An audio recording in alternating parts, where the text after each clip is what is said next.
Everyone, welcome to the webinar. I'm just getting everything started here. And tonight, I decided that instead of interviewing someone local, what I was going to do was present a speaker that I think we all should start listening to. He is one of the top researchers in anti-aging, and I think you'll really get a lot out of this, so hang in there with me just a second, and I'm going to pull this up.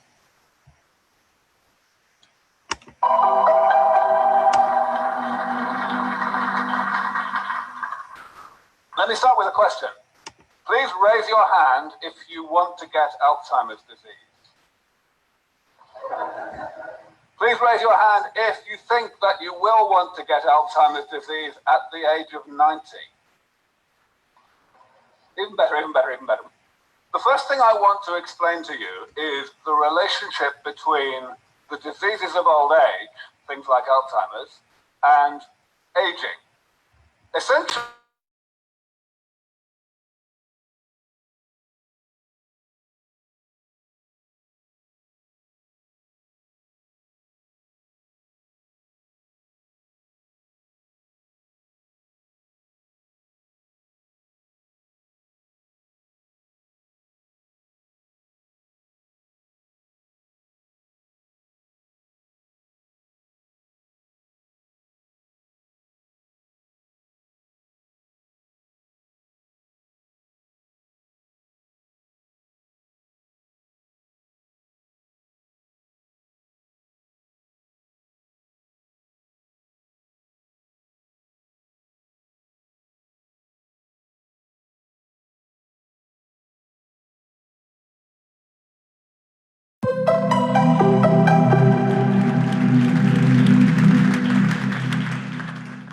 let me start with a question.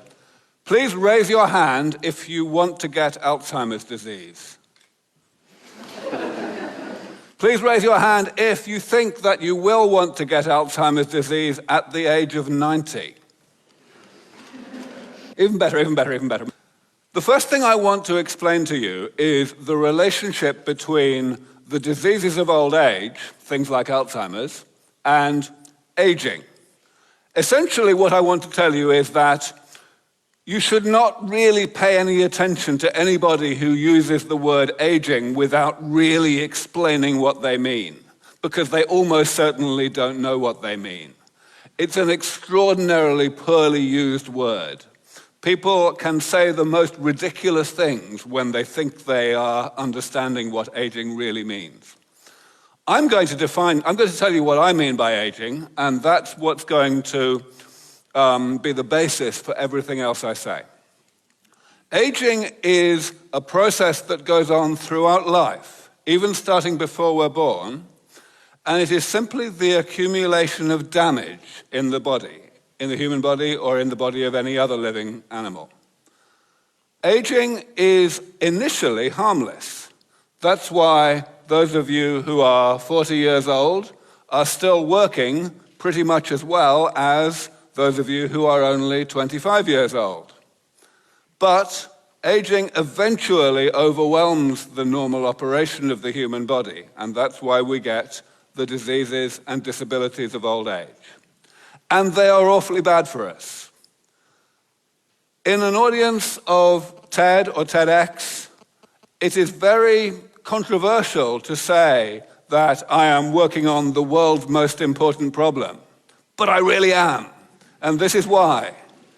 Aging kills 100,000 people every day. That's twice as many as all other causes of death added together. 2/3 of all deaths are from aging. In the industrialized world, it's 90% of all deaths. It's an insane number. And of course, it's not just the death. It's the suffering that goes before the death. That's why I mentioned Alzheimer's disease. I didn't say, who wants to die? I didn't say, who wants to die at age 90? Because you might be a bit confused about that. A lot of people are, and I'm going to come to that in a moment. But none of you want to get Alzheimer's disease, even at age 90. Ultimately, it's all about this. Hands up anyone who wants to be the person on the right. Okay. Even if the person on the left is about to have his head bitten off by a shark. Okay. So it's all about health. It's all about looking and feeling and functioning just as well as you did when you were 25, however long ago you were born. But still, people say these things. You know, people, first of all, they just don't listen. They think that it's all about being in a bad state of health for a very long time. They think that the elimination of aging is a bad idea because they can't work out what they would do, or they can't work out where we would put all the people, or they don't think that it's going to come along in time for them. And of course, they don't care about their children at all. I mean, goodness me. So I think it's all about this. I think it's that aging is so horrible, so scary, that we have found it necessary to put it out of our minds and pretend that it's not horrible at all. And it doesn't matter how we do that, so long as we can, so long as we succeed in tricking ourselves into the idea that aging is a good thing, even though it doesn't look like a good thing. That made perfect sense. It was a rational thing to do until very recently. Because until very recently, nobody had any idea what to do about aging. But now we do. Now we are within a reasonable distance, within striking distance, of developing medicine that really brings aging under the same level of medical control that we have already today for most infectious diseases, like, tuberculosis or whatever. It's like this. People will refuse to think about whether it's actually a good idea to defeat aging because they say, well, it doesn't really matter whether it's a good idea or not, does it? Because we're never going to do it. But the same people at the same time will also say that we'll refuse to think about whether it's actually likely that we could do anything about aging anytime soon, because who cares, because it's a bad idea, right? So the pessimism about the desirability and the pessimism about the feasibility join together to perpetuate each other. And that's why I have to give these talks about why it's so important to do this. But of course, in order for me to make any kind of case for this, I have to show you that this part over here, that aging is immutable, really is no longer true. And that's what I'm going to do for the rest of my time. The way that my organization, Sense Research Foundation, is going about combating aging, or developing medicine that will combat aging, is we are developing regenerative medicine for aging. We're interested in not just slowing aging down, slowing down the accumulation of damage in the body, and thereby delaying the age at which we get sick. We're interested in actually repairing that damage, reversing biological age, taking people who are already maybe 60 years old and making them biologically 30 again. That might sound as though it's far harder than just slowing aging down. And indeed, most people who study the biology of aging made that assumption. But a decade or so ago, I realized that that assumption is wrong, and that actually repairing the damage of aging is likely to be much easier than stopping it from happening in the first place. And the way I realized that was essentially by looking at the details. Regenerative medicine is all about restoring the structure of the body, whether it's at the level of the whole organ by replacing an organ with an artificial one, or at the cellular level using stem cell therapy, or at the molecular level, repairing the insides of cells, for example. Aging is all about the accumulation of damage, and damage happens at all of those levels. We have to think about molecular and cellular and whole body damage when we think about aging. And as I explained a moment ago, aging is initially harmless. It is harmless for a long time because the body is set up to tolerate a lot of damage. But it's not set up to tolerate an infinite amount of damage, and that's why eventually we get the diseases and disabilities of old age. Now, the reason that that definition of aging is so useful can be explained using this little diagram. These two approaches that I'm describing here, the gerontology approach and the geriatrics approach, are ways of potentially combating aging, postponing the ill health of old age. And they have both been around a long time, and neither of them work. and neither of them ever will work. Well, not for a very, very long time anyway. The geriatrics approach is an attempt to treat the diseases of old age just like infections, to eliminate them from the body by attacking the symptoms directly. And that's obviously hopeless, because aging is a side effect of being alive in the first place. You can't eliminate it from the body. The gerontology approach says, let's try to slow down the creation of damage so that it doesn't get to this bad level until a later age. But here's the problem with that. We just don't understand the body very well. This here is a simplified diagram of a small subset of what we know about how the body really works. And as you can see, there's no way that we could possibly manipulate this thing to do less of something we don't want it to do, namely the creation of damage, without at the same time breaking it so that it does things that do more harm than good. You know, that's an understatement of the problem. The real problem is that this is a small subset of what we know about how metabolism works, right? And any biologist will tell you that that is completely overwhelmed by the astronomical amount that we don't know about how metabolism works, let alone all the stuff that we don't even know that we don't know. So, you know, there's no way we're going to make this work. But luckily, there is this third approach. This is the regenerative medicine approach. We can call it the maintenance approach. Essentially, what this is, we say, let's not try to interfere with the process where metabolism creates damage, or the process where damage eventually causes the diseases and disabilities of old age. Instead, let us separate those two processes from each other by going in and repairing the damage. And this is the damage. Of course, everything I have said so far has been very dry and theoretical, and maybe it'll work and maybe it won't. In order to actually justify what I've said so far, I have to give you some details. And in the 7.5 minutes I have left, I won't be able to give you very many details, but at least I can start. The great thing about damage is that it's not very complicated. There are only 7 major types of damage that we need to fix. 7 major types of side effect of the body's normal operation that build up throughout life and eventually contribute to the diseases and disabilities of old age. And here they are. And as you can see, they are proper, real, concrete biological phenomena. Cell loss, that simply means cells dying and not being automatically replaced by the division of other cells. You can go down the list and it's the same thing for all of them. But here's the really good news. We can be pretty confident that this list is comprehensive.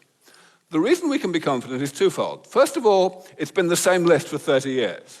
All of these things have been talked about for at least 30 years and researched by people who study the biology of aging. We've come a very long way in biology in that time. You would really have thought that the list would have got longer if, it could have done. But also, the list has not been an explicit list until I came along. I started talking about this more than 10 years ago and challenging people to say, okay, what's missing? Is there anything missing?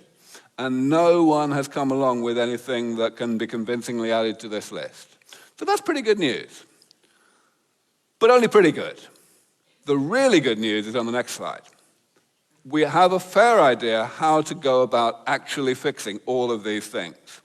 The reason that this classification of damage is useful is because for each category we can describe a generic therapy that can be used for each of the types of damage to actually implement the maintenance approach to get rid of these types of damage. We can start with cell loss, the death of cells and not compensated by the division of other cells. Stem cell therapy, of course, is exactly what that is there to fix. Stem cell therapy is about replacing cells that the body is not automatically replacing. If we go down this list, we can see the same sort of thing, and I'm going to talk about a couple of them in some detail now. First of all, this one. This doesn't get a lot of attention. Everybody knows that cancer is a major cause of death. Cancer is something that is essentially defined as having too many cells, because cells are dividing when they're not supposed to. But there's another way of having too many cells, which is if cells are not dying when they are supposed to. And most people who don't study aging forget about that because it's not very, high profile. But it turns out it's really important in aging. It's the main reason why we have less good immune systems when we're older. And we're getting somewhere in actually fixing this. The work I'm describing here was not done by my organization, actually. It was done by other people, but it's very much within the theme of what we work on. Essentially, this was an experiment done in mice just very recently, in which they showed how to get rid of these death-resistant cells, which wouldn't die when they were supposed to and which were poisoning the rest of the body. It was a rather artificial experiment with mice that had been genetically modified, so it was only a proof of concept. It doesn't really show us how to develop drugs for this for humans yet, but it was a really good proof of concept. These two mice that you see here, they are the same age, and as you can see, one of them is much happier than the other. The mouse at the bottom is about to die. It's a month away from dying. And the mouse at the top is completely healthy. It's just as healthy as a normal mouse that doesn't have the problem of these accumulating cells. The little graph on the right is one of a dozen or more different experiments that these people did to quantify the biological age of these mice. So this was fantastic. Here, however, is some more early stage work, which is looking at one of the other of these 7 components, the accumulation of molecular garbage inside the cell. This turns out to be incredibly important in some of the most major age-related diseases. Cardiovascular disease, the #1 killer in the Western world, macular degeneration, the #1 cause of blindness in the elderly. And the problem here is that cells accumulate material because they cannot break it down. This is what happens in cardiovascular disease. White blood cells, normal white blood cells, go into the walls of our major arteries and they process stuff that is stuck there, which is mostly composed of cholesterol. And they're very good at processing cholesterol. Cholesterol itself is not the problem. But unfortunately, the cholesterol is contaminated with a small amount of oxidized cholesterol, which the white blood cells are unable to handle. And that stuff poisons these cells, and they become like this. They become foam cells, full of stuff that they can't process.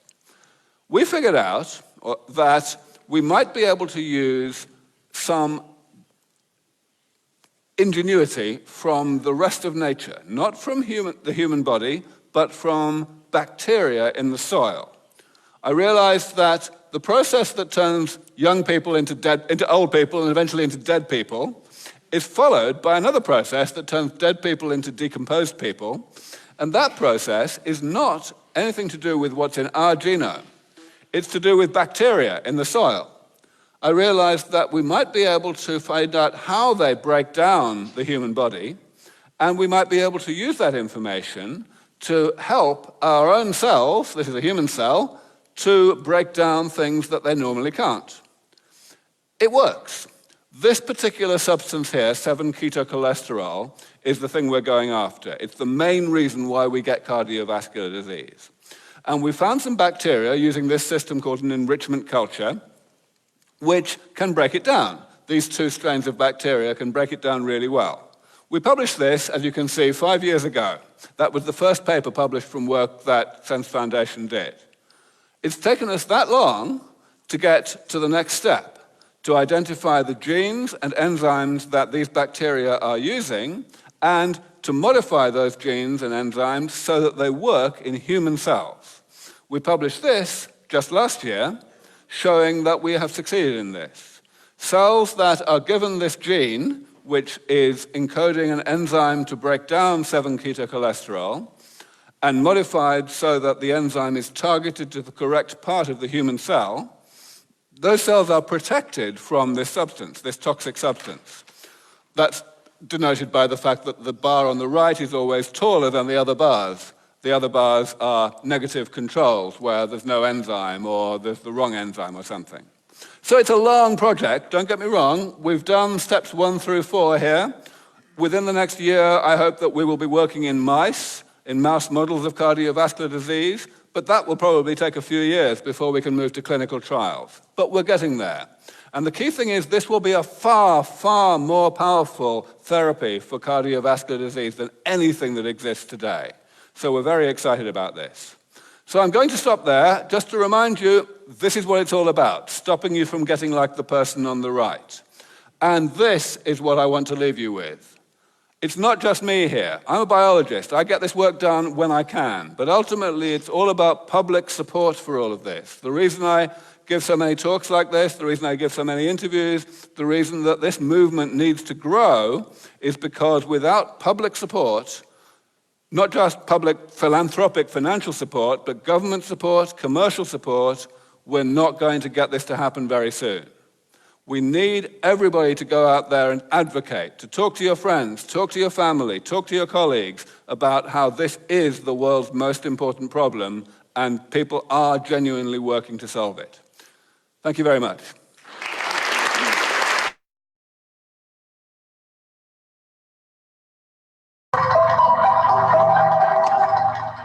Hang on 1 second.